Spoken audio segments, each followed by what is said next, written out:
Oh, ayun o, yan ang leak nyo. Oh, pero ang gagawin na lang natin dyan, ma'am, hihinangan na lang natin para bibili tayo ng buo. Medyo, hindi, yan lang naman eh. Nasa tubo, so pwedeng hinangin yan. Okay? Okay, so alright? Ayos. Ito yung Mazda 3, mga kababayan. Yes, lang. Okay, tandaan, hinangin yan.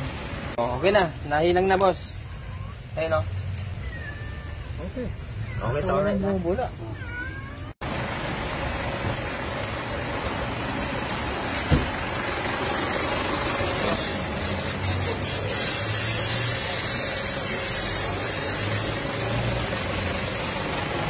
Nitro, ilan pa yung nitro natin, sir?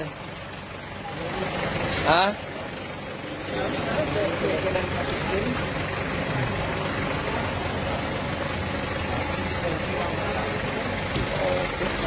Okay.